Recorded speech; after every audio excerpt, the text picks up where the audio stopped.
അല്ലാഹു നബിയെ തങ്ങളെ പറയണം അല്ലാഹു ഏകനാണെന്ന്, അല്ലാഹു സമദ്, അല്ലാഹു ഒന്നിലേക്ക് ഏതിനോടും ആശ്രയിക്കാത്തവൻ, സർവ്വ സൃഷ്ടികളും അവനെ ആശ്രയിക്കുകയും ചെയ്യുന്ന സർവാധിപനാണ് അല്ലാഹു എന്ന് പറയണം നബിയെ.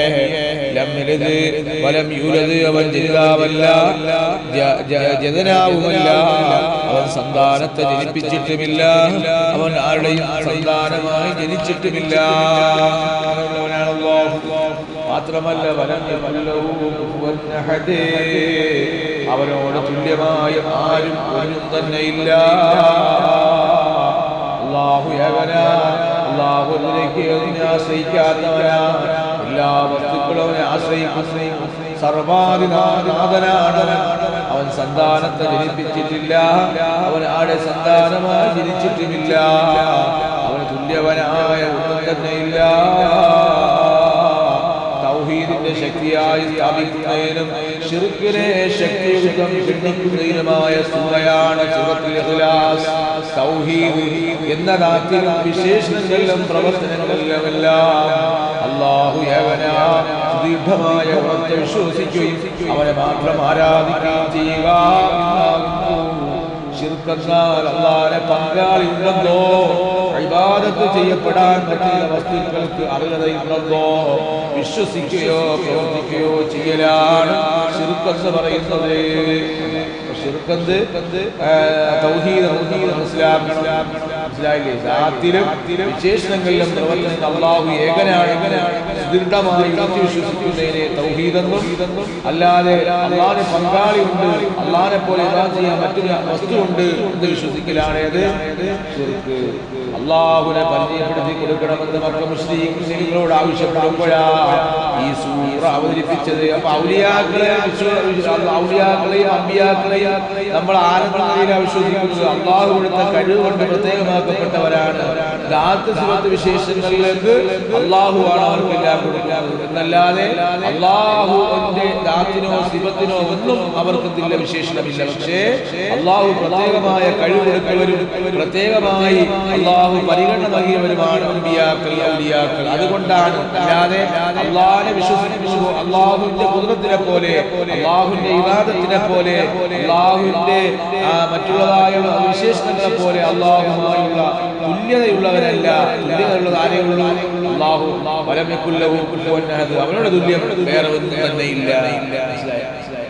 അപ്പൊ അല്ലാഹു ജീവിതങ്ങളെ പറഞ്ഞിട്ടുണ്ട്. തൗഹീദ്, ശരീഅത്ത്, നിയമങ്ങൾ, മരണാനന്തര ജീവിതങ്ങൾ എന്നീ മൂന്ന് കാര്യങ്ങളാണ് നബി സല്ലല്ലാഹു അലൈഹി വസല്ലം ഈ ലോകത്ത് പ്രബോധനം ചെയ്തത്.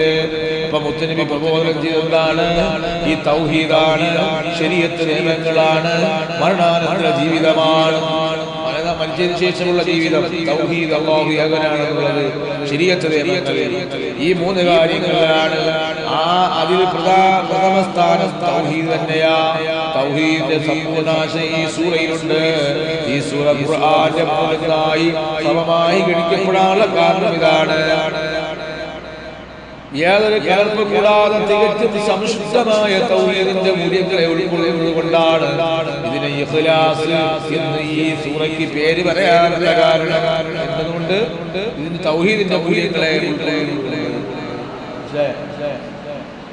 ഇപ്പൊ തൗഹീദിന്റെ മൂല്യം ഉൾക്കൊള്ളുന്നത് കൊണ്ടാണ് അല്ലാഹുവിന്റെ ദാത്തേക്കും അത് ബഹുത്വത്തിനും ഘടനയ്ക്കുമല്ല, ലാത്തിലും വിശേഷണത്തിലും പ്രവർത്തനത്തിലും അല്ലാഹു ഏകനാണ്. എല്ലാ നിലയ്ക്കും അവൻ ഏകൻ തന്നെയാ. അല്ലാഹു അഹദ് എന്നതിന്റെ സാരം അല്ലാഹു അല്ലാതെ ആരാധനയ്ക്ക് അർഹമായി തന്നെ ഈ ലോകത്ത് ഒന്നും തന്നെ ഇല്ല. ലാ ഇലാഹ ഇല്ലല്ലാഹ്, ആരാധനയ്ക്ക് അല്ലാഹു അല്ലാതെ മറ്റാരുമില്ല. ഈ ആയത്തിലൂടെ അല്ലാഹു ജനങ്ങളെ പഠിപ്പിക്കുന്നുണ്ട്. അല്ലാഹു അഹദ് എന്ന ആയത്തിന്റെ സാരം ആരാധനയ്ക്ക് ലാ ഇലാഹ ഇല്ലല്ലാഹ്, ആരാധനയ്ക്ക് അല്ലാഹു അല്ലാതെ മറ്റാരുമില്ല. സ്വമദ് എന്ന വാക്കിന്റെ ആശയം ഉൾക്കൊള്ളുന്ന ഒറ്റ വാക്ക് മലയാള ഭാഷയിലെ ഡിക്ഷണറികളിലൊന്നുമില്ല. അത്രയും മഹത്തമാണ് അല്ലാഹു സ്വമദ്. സ്വമദ് എന്ന വാക്ക് ആരുടെയും ആശ്രയം ഒരു നിലക്കും വേണ്ടാതിരിക്കുകയും സർവചരാചരങ്ങൾക്കും അവനെ ആശ്രയിക്കാൻ അനിവാര്യമായിരിക്കുകയും ചെയ്യുന്ന സർവാധിനാഥൻ എന്ന അർത്ഥമാണ് ഉൾക്കൊള്ളുന്നത്. അത്രയും വലിയ അർത്ഥവ്യാപ്തിയുണ്ട് അതിന്. സ്വമദിനെ അല്ലാഹുവിന് മറ്റൊരാളുടെയും ആശ്രയം ആവശ്യമില്ല. വസ്തുക്കൾക്കും സർവചരാചരങ്ങൾക്കും അല്ലാഹുവിലേക്ക് ആശ്രയിക്കുന്നു. നമ്മൾ നിസ്കരിച്ചില്ലെന്ന് പറഞ്ഞോ, നോമ്പെടുത്തില്ലെന്ന് പറഞ്ഞോ, നമ്മൾ അവറത്ത് വളർച്ചില്ലെന്ന് പറഞ്ഞോ, നമ്മൾ മദ്രസയിൽ വന്നില്ലെന്ന് പറഞ്ഞോ, നമ്മൾ വേറെ എന്തൊക്കെ മറ്റുള്ള കർമ്മങ്ങൾ ചെയ്തില്ലെന്ന് പറഞ്ഞോ, അള്ളാഹ്ക്ക് അത് കുഴപ്പമില്ല. കുഴപ്പമാർക്കാണ്? നമ്മക്ക് ഓരോരുത്തർക്കും തന്നെയാണ്. എല്ലാ കാര്യത്തിലും കഴിവുള്ളവനാണ്. എല്ലാ ും സുരക്ഷിതമായവൻ അല്ലാഹു മാത്രമാണ്. അല്ലാഹു എല്ലാ കാര്യത്തിലും കഴിവുള്ളവനാണ്. സർവ്വനുന്നതകളാകുന്ന വിശേഷം നമുക്ക് കണ്ണിന് കാഴ്ച കുറവുള്ളവരുണ്ട്, തടിക്ക് വണ്ണം കുറഞ്ഞവരുണ്ട്, പൊക്കത്തിന് കുറഞ്ഞുള്ളവരുണ്ട്, ബുദ്ധിക്ക് വൈഭവമില്ലാത്തവരുണ്ട്, വൈഭവമുള്ളവരുണ്ട്. അങ്ങനെ പല രീതിയിലാണെങ്കിൽ അല്ലാഹു അങ്ങനെ ഒരു ന്യൂനതേ ഇല്ല. ാത്തവരാണ് അല്ലാഹു. എല്ലാത്തിലും പരിശുദ്ധനാണ് അല്ലാഹു. അല്ലാഹു ജനിതാവല്ല, ജനനാവുമല്ല. അതായത് അല്ലാഹു സന്താനത്തെ ജനിപ്പിച്ചിട്ടില്ല, അവൻ സന്താനമായി ജനിച്ചിട്ടുമില്ല, അവൻ പിതാവില്ല, അവൻ മാതാവല്ല, മറ്റൊന്നിൽ ജനിച്ചവനല്ല, അവന് സ്വന്തമായി മക്കളില്ല, സ്വന്തമായി ഉത്ഭവിച്ചതല്ല. അത് ആദ്യം മുതലേ ആദ്യവും അന്ത്യവും തുടക്കം ഒന്നുമില്ലാത്തവനാണ് അല്ലാഹു. പണ്ടേ മൗജൂദുൻ ഖദീം പണ്ടേ ഉള്ളവനാണ് അല്ലാഹു. പണ്ടേ ഉള്ളവനാണ് അല്ലാഹു. അവൻ ജനിച്ചതോ ഉത്ഭവിച്ചതോ അല്ല. അവൻ ഒരു ആളുടെയും പിതാവല്ല. അവന്റെ മക്കളുമല്ല. ഈ ലോകത്തുള്ള ഒന്നും എന്താണ്? അല്ലാഹുവിന്റെ സൃഷ്ടികൾ മാത്രമാണ്. അറബിയിലെ മുശ്രിക്കുകൾ മലക്കുകളെ അല്ലാഹുവിന്റെ പെൺമക്കളായി സങ്കല്പിച്ചിരുന്നു. ഈ സൂറത്ത് ഇറങ്ങിയത് അല്ലാഹു അല്ലാഹുവിന് ഭാര്യമാരുണ്ട്, ദൈവത്തിന് ഭാര്യമാരും സന്താനങ്ങളും സങ്കല്പിച്ചിരുന്നു. അവർ പറഞ്ഞു അല്ലാഹുവിന് ഭാര്യയുണ്ട്, അല്ലാഹുവിന് മക്കളുണ്ട്, അല്ലാഹുവിന് വേണ്ടപ്പെട്ട ഇണകളും തുണകളുമുണ്ട് എന്ന് പറഞ്ഞു. ഇതൊക്കെ സങ്കല്പിച്ചവർ വേറെ പറയുണ്ടാക്കി.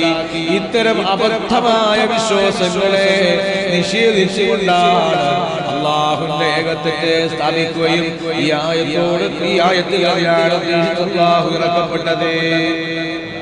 അല്ലാഹുവിനോട് തുല്യമായി ഒന്നും തന്നെയില്ല. അല്ലാഹുവിന്റെ അസ്തിത്വത്തിലോ ദാത്തിലോ ഗുണവിശേഷങ്ങളിലോ പ്രവർത്തനങ്ങളിലോ അധികാരാവകാശങ്ങളിലോ സൃഷ്ടി സംഹാര നിയന്ത്രണങ്ങളിലോ ജ്ഞാനത്തിലോ കഴിവിലോ ഒന്നും തന്നെ അവനോട് തുല്യമായി ഒന്നും തന്നെ ഇല്ല, ആരും തന്നെ ഇല്ല. പങ്കാളിയായ ആരുമില്ല, അങ്ങനെ ഒന്നുമില്ല. അവൻ തികച്ചും അതുല്യനാണ്. അപ്പൊ അത്രയും പവറുള്ളവനാണ്.